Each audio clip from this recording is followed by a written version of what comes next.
प्रति क्विंटल प्रति एकड़ 8 क्विंटल का एक एवरेज लेकर के उनको भेज रहे हैं। चाहे उन्होंने अभी मंडी में बेचा है या नहीं भेजा है, एडवांस में उनको जाएगा और वो मंडी में बेच सकते हैं, किसी प्राइवेट एजेंसी को भी बेच सकते हैं, वो सरकारी पीएसयू हैफेड को भी बेच सकते हैं।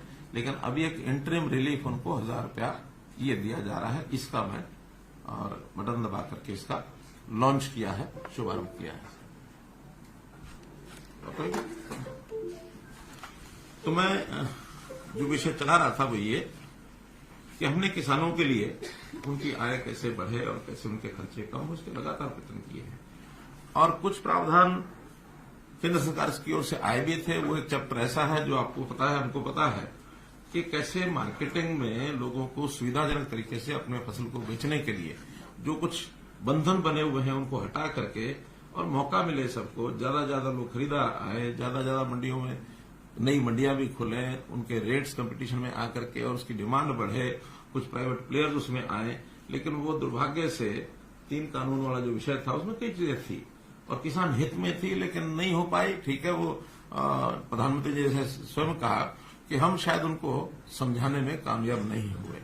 लेकिन अब जैसे जैसे कठिनाइयां आती हैं बीच बीच में तो उनके कई लोग बोलते हैं कि कई चीजें उसमें जो अच्छी थी वो मिस हो गई। दोबारा से फिर कभी कोई विषय आएगा तो वो केंद्र सरकार अथवा किसानों के संगठन जो एक कमेटी बनी है उसमें विचार करके सोचते वो करेंगे।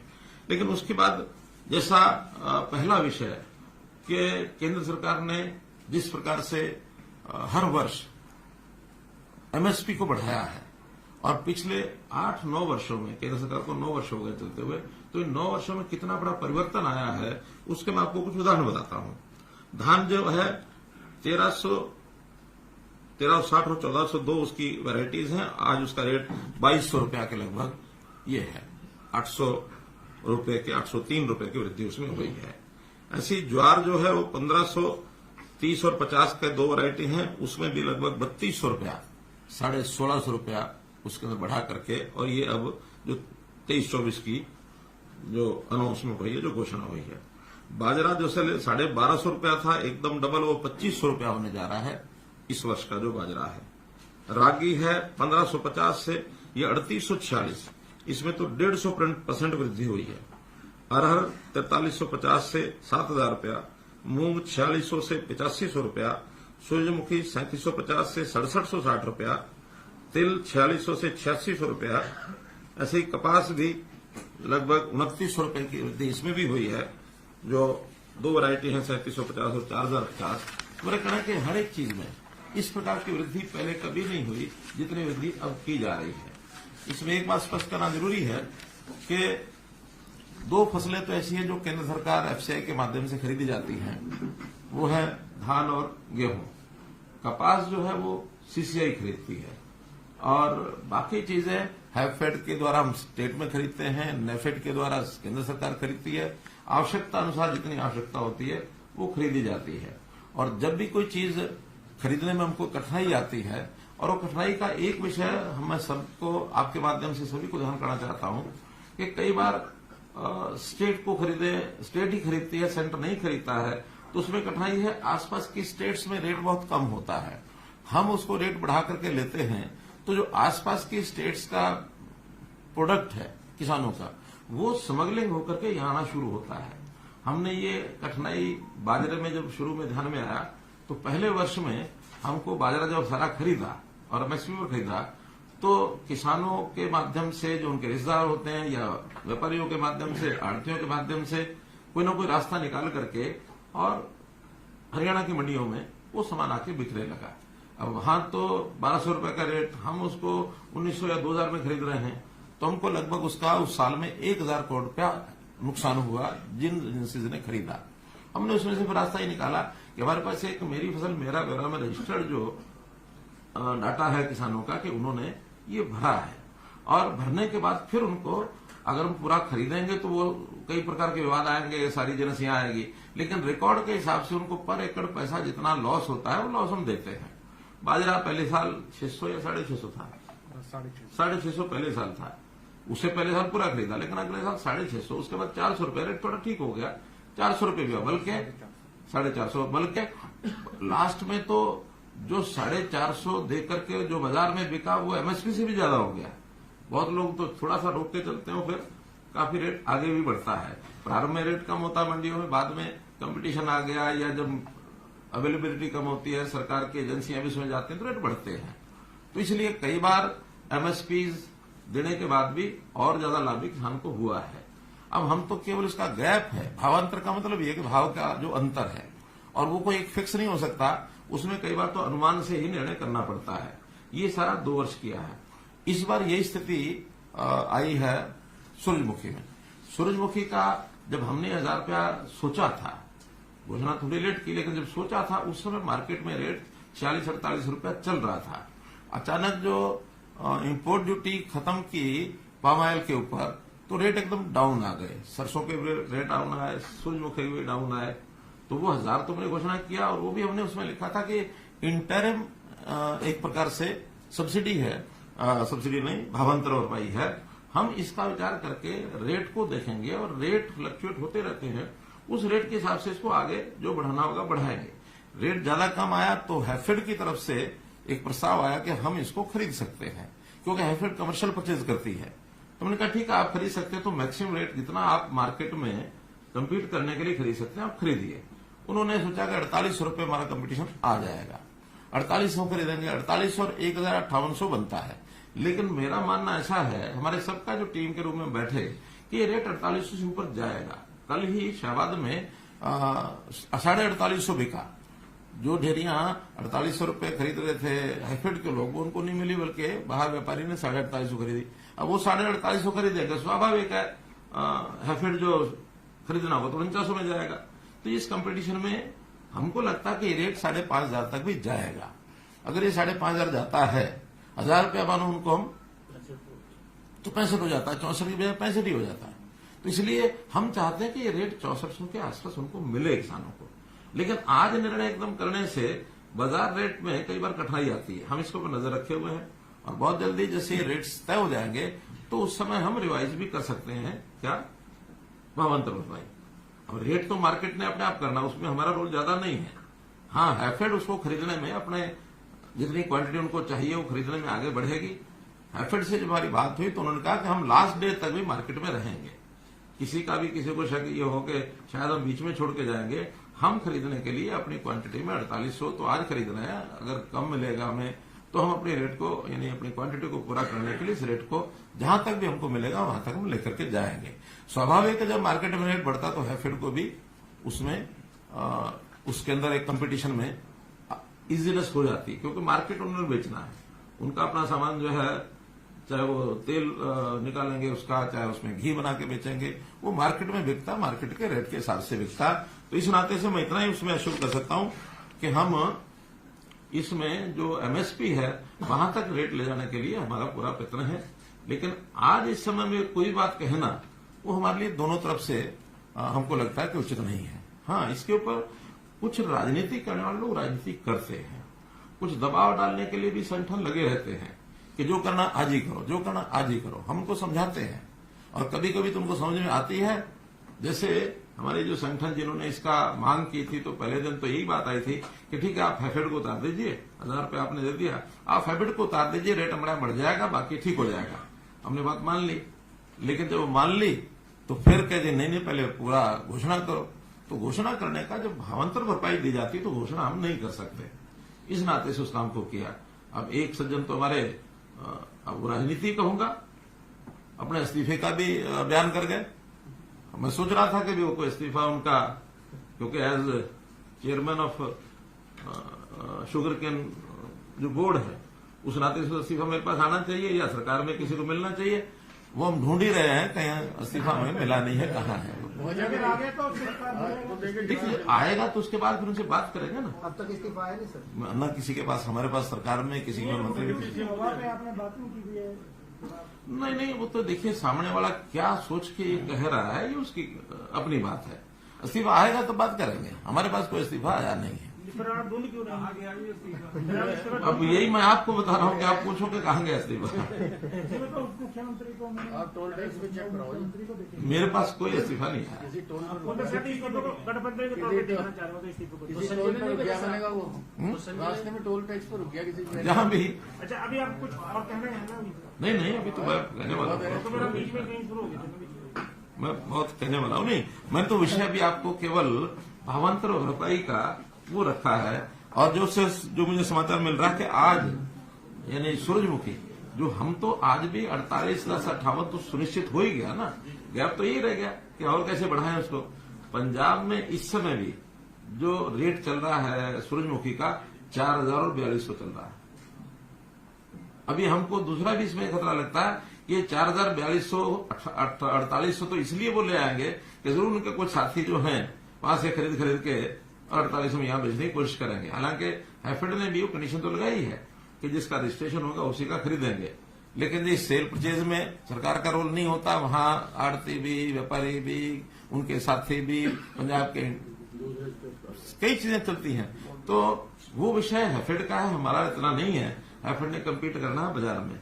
हमने जिनका रजिस्टर्ड है उन्हीं को देना है। कुछ लोगों ने हमने 3 दिन के लिए उनके कहने पर रजिस्ट्रेशन खोला था। ये विषय भी आपको बता रहा हूं ताकि लोग ये बोलेंगे। तो 3 दिन में ही जो पहले 40, अभी तो हमने कितना एकड़ दिया हमने 36,000, तो लगभग 2-3 हजार एकड़ और भी इसमें निकलेगा। जो पहले का हुआ है किन्हीं कारणों से, टेक्निकल कारण से रुका होगा। लेकिन 40,000 एकड़ का रजिस्ट्रेशन हमारा पहले हुआ था। हमने सोचा कि भाई चलो जो लोग रह गए होंगे 2% रह भी गए हों तो 2 दिन के लिए 3 दिन के लिए खोलते हैं और खोलने के बाद उनको मौका मिल जाएगा। किसी गलती के कारण से रह गया होगा, बाद में उसका मिलान करेंगे।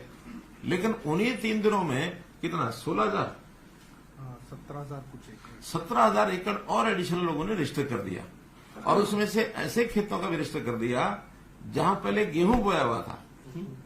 गेहूं 15 अप्रैल से पहले कटता नहीं है और 15 मार्च यानी सूरजमुखी 15 मार्च से पहले बुआई होती है। अब उस 1 महीने में 2 फसलें तो नहीं थी वहां। तो आखिर उसको चेक करने के बाद हमने 9,000 तो तुरंत काट लिया है।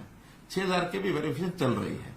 तो उस वेरिफिकेशन में एक्चुअल में अगर वो खेत 15 मार्च से पहले खाली था, क्योंकि आज तो कट चुका, सूरजमुखी भी कट चुकी, तब तो मानेंगे सूरजमुखी हो सकती है। लेकिन अब 15 मार्च को वहां गेहूं है तो सूरजमुखी उन्होंने गलत डाली है। तो कुल मिलाकर के ये सारे झंझटबाजियां चलती रहती हैं। इसमें किसानों को समझाते भी हैं। किसान हमारे अपने लोग हैं। किसानों का अहित कोई भी ना कोई प्रदेश कर सकता ना केंद्र कर सकता। किसानों के प्रति हमारी सबकी सद्भावना भी है। मैं स्वयं भी किसान हूं। लेकिन किसानों को एक बात जरूर कहना चाहेंगे, ऐसे किसी के चंगुल में ना फंसे जो उनको बरगलाए, लालच देकर के उनको कहना कि उल्टा सीधा रास्ता कुछ भी दबाओ कि हम हाईवे रोक देंगे। अब ये हाईवे रोकना कोई लोकतंत्र के प्रोटेस्ट का हिस्सा नहीं है। अल्टीमेटली कोई व्यक्ति कोर्ट में गया, कोर्ट ने ऑर्डर ले लिया। पिछली बार भी यही हुआ था कि कोर्ट से ऑर्डर लेकर के और खुलना पड़ा था उनको। इस बार भी कोर्ट का ऑर्डर लेकर के शाम को पुलिस ने खुलवाया। ये लोकतंत्र में किसी की भी हम फ्रीडम को अवरुद्ध नहीं कर सकते हैं। जनता का आना जाना है। आप शांतिपूर्वक तरीके से कहीं को प्रदर्शन करें तो हम कभी कुछ कहते नहीं है। तो मेरा कहना है कि किसानों के लिए हमने कितना किया। प्रधानमंत्री जी ने सीधी एक ऐसी घोषणा कर दी कि हर साल मैं किसान को 6,000 रुपया दूंगा, 4 महीने बाद 2,000। प्रधानमंत्री किसान सम्मान निधि। अब कोई मांग तो नहीं थी इसकी, लेकिन नहीं, किसान को थोड़ा बुआई के समय उसके खेत के लिए, छोटे किसान खासकर 6,000 रुपया काम आएगा, अपनी फसल को उगाएगा। लोन देते हैं वो अलग, फसली लोन जाता है फसल बुआई के लिए, और उसमें भी 7% का जो इंटरेस्ट होता है, 3% केंद्र सरकार देती है, 4% स्टेट गवर्नमेंट देती है, भी करती है। 7% इंटरेस्ट, 0% इंटरेस्ट पर वो लोन मिलता है। हर तरह की सुविधा किसान को ऐसी दी जाती है। खराबा होने के बाद पहले तो केवल सरकारें देती थी। सरकार के रेट 3,000, 4,000, 6,000 रुपया उस समय यही होता था पर एकड़।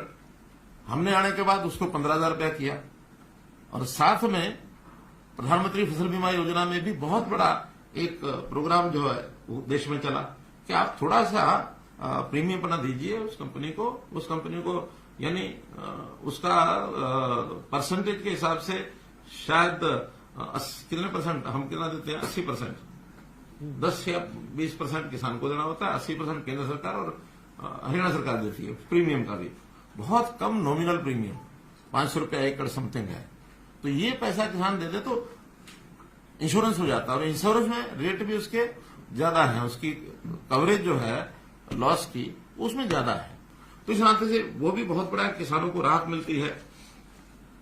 मुआवजा हमने जो खराबे का है, यानी आप ये मान के चलें कि पिछली सरकार ने 10 साल में 1158 करोड़ रुपया मुआवजा दिया था, और हम इन 8.5 साल में 9,790 करोड़ रुपया, यानी 8 टाइम्स। उन्होंने 10 साल में 1158 दिया, हमने 9 साल में 9,760 दिया। हमने तो आते ही पहले साल 2015 में हमारा 1200 करोड़ हो गया था, उनका 10 साल का हमारा पहला मुआवजा, क्योंकि उस समय 2-2 रुपए 4-4 रुपए के चेक जाते थे। हमने तो वो भी तय किया कि अगर 1 एकड़ में मान लो अगर 50 भी हिस्सेदार हैं तो उन सबको न्यूनतम 500 रुपए जरूर मिलेगा, 2 रुपए 4 रुपए के चेक नहीं मिलेंगे, चाहे 25,000 जाए 50,000 जाए, कोई दिक्कत नहीं, थोड़ी होते हैं वो, लेकिन न्यूनतम 500 का चेक ये हरेक को जरूर मिलेगा। या तो दो नहीं दो तो इतना तो दो, अगले को पता तो लगे मिला। 500 रुपया न्यूनतम है, और ये भी हमने आकर के इसको शुरू किया। फिर जैसा हम देखते हैं फसल अवशेष, इस कार्यक्रम को मैंने शुरू किया। 1,000 रुपये एकड़ उसकी फसल का वो अवशेष केवल उठा करके कहीं भी बांध ले, गांठ बांध दे, उसका उपयोग करे, किसी को बेच दे, हम उसके इकट्ठा करने का भी 1,000 रुपया एकड़ देते हैं। उसके डिस्पोज, जलाए नहीं, जलाएगा तो फिर नहीं, लेकिन उसको उपयोग करेगा तो 1,000 रुपये एकड़ उसकी सब्सिडी वो हम देंगे। हमने जो किसानों के लेन देन का स्टाम्प ड्यूटी 2,000 रुपये से ये 100 रुपया किया। मुख्यमंत्री किसान खेतीहर मजदूर जीवन सुरक्षा बीमा योजना में जैसे कि डेथ हो जाती है, 5 लाख रुपया था, उसको हमने 10 लाख रुपए किया कि भी ये भी उनको लाभ मिले।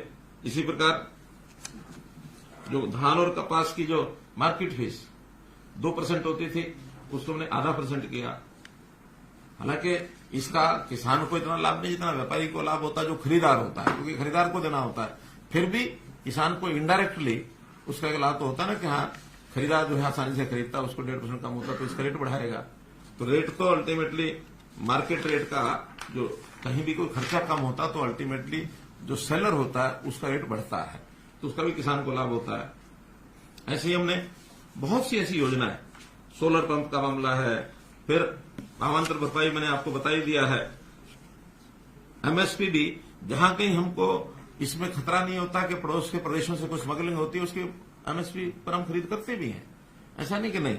जैसे हमने पिछले दिनों के अंदर जो 15-16 फसलें जो की हैं, उसमें मूंगफली भी हमने की, मूंग हमने किया है, बाजरा तो अब 2 साल से नहीं कर रहे हैं, तिल हम कर रहे हैं, कपास भी सीसीआई के माध्यम से जा रही है, वो सारी जाती है।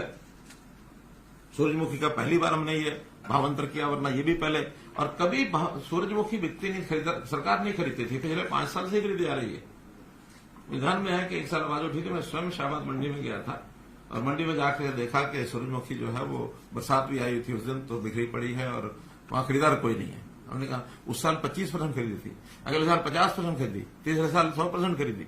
लेकिन इस बार जब झगड़ा हुआ कि इसका जो पंजाब से स्मगलिंग बहुत हो सकता है, तो हम किसान को उतना ही पैसा देने के लिए कह रहे हैं, लेकिन खरीद की बजाय हम उसका भावांतर भराई का ये हमारी योजना हमने बनाई है। इसका मुख्य कारण तो स्मगलिंग है कि हमने उसको एमएसपी भी नहीं खरीदा, मोटे रूप से, क्योंकि हमें लॉस ज्यादा होता है। वो बाजरे के संबंध में हम जैसे राजस्थान से स्मगलिंग हुई, उसका एक हमको जो अनुभव है वो ये है, और आज भी हम तो जो हमारे पास रजिस्टर्ड है उसको देंगे। ऐसे ही हमने पानी किसान को पूरा मिले, तेल तक हमने पानी पहुंचाया। पानी के जो प्रबंध किए हैं, कल भी मेरी बातचीत में आप लोगों ने सुना होगा, मैंने सारा विषय पानी का रखा। तो चलो खैर,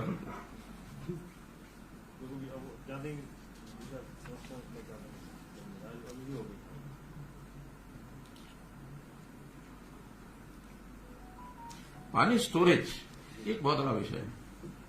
हमने खास करके सिरसा जिला, हिसार जिला, पानी की जो डिग्गियां बनाई हैं, पानी का जब उपलब्ध होता है उसमें भरो, जब जरूरत है उसमें माइक्रो इरिगेशन का उपयोग करो। अभी सिरसा जिले में जो 3 दिन का मेरा टूर था, उनका कि डिग्गियों की जितनी अधिक आप कर सकते हो हमारा बहुत लाभ होगा। बल्कि लोगों ने तो यहां तक भी कहा कि इस डिग्गी के लिए तो आप थोड़ा सा भी सब्सिडी दे दो, ज्यादा न भी दो, लेकिन इसका एक बार हमें खोदने दो, क्यों परमिशन लेनी पड़ती है, पानी हमको देना है, तो पानी सैंक्शन कर दो इसका, और डिग्गियों का थोड़ा सा भी सब्सिडी देंगे, बाकी हम लगाएंगे। इसका प्रोग्राम जो है इसको चलाइए। क्या किया फिर आपने? तो हमने डिगियां खुद उसकी खुदाई है। 4000 ऑन फार्म वाटर टैंक ये बने हैं और एक ही साल में बने हैं, जिसका 20,000 एकड़ के अंदर उनको सिंचाई का ये लाभ हो रहा है। इसको और आगे बढ़ाएंगे कि अगर पानी जब बरसात का आता है तो उसको कैसे इकट्ठा कर सके, या बरसात के सीजन में नहरों में पानी पर्याप्त होता है हमारे पास, तो उसको हम डिग्गियां भरते हैं। साल में 2 बार भी डिग्गी भरेंगे तो अपना खेत में सिंचाई कर लेंगे। ऐसे ही 4000 तालाब हमारे ऐसे हैं जो साउथ हरियाणा में है। उन साउथ हरियाणा के तालाबों को भरना, जैसे मैंने कल बताया कि मसानी डैम है उसको भी भरते हैं। तो ऐसे पानी को स्टोरेज और पानी की रिचार्जिंग, इसमें जितना भी पैसा खर्च हो रहा है उसको हम करते हैं। बागवानी के लिए भी भावांतर भरपाई में भी हमने इसको लिया है। 14 जो है बागवानी को बढ़ावा देने के लिए सेंटर ऑफ एक्सीलेंस इजराइल को भी हमने इसमें शामिल किया है। तो ऐसे बड़े बड़े प्रोजेक्ट विदेशी सहायता से भी वो भी हम करते हैं ताकि किसान को इसका लाभ हो। जैसे मशरूम केंद्र है, जैसे मधुमक्खी का है, रामनगर में मधुमक्खी का जो केंद्र है वो भी विदेश की एक टेक्निक है, उसके माध्यम से ले रहे हैं। एफपीओजी हमने बनाए हैं। वर्टिकल खेती इस पर हम चले हैं। हाइब्रिड सब्जी ये भी एक प्रयोग कोई चल रहा है। पशुपालन, अब पशुओं का बीमा ये भी हरियाणा ने ही शुरू कराया, तब जाकर के देश के कुछ और प्रांतों में शुरू हुआ है कि पशु भी आखिर किसान का एक धन होता है, उसका भी लॉस होता है तो उसको मिलना चाहिए। पशुधन सुरक्षा योजना के अंतर्गत 8,52,000 पशुओं का बीमा किया गया। फिर क्रेडिट कार्ड, पशु क्रेडिट कार्ड, एक तो किसान क्रेडिट कार्ड है, पशु क्रेडिट कार्ड ये भी चालू कराया ताकि पशु भी कोई खरीदे बेच सके, उसमें भी उसको पैसा चाहिए तो ले सके।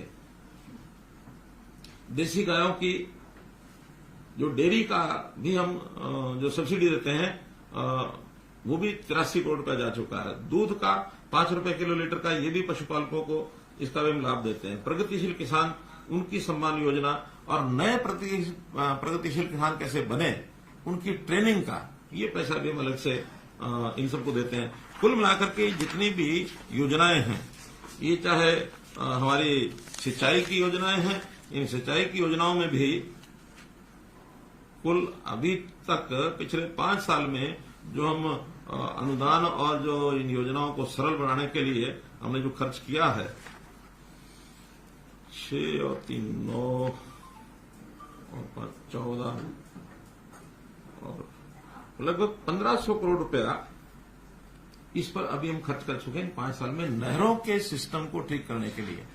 हमारा एक तो जो WJC का प्रोजेक्ट है उसका बहुत बड़ा लाभ ये अगले सालों में मिलने वाला है, जैसे वो कंप्लीट हो जाएगा।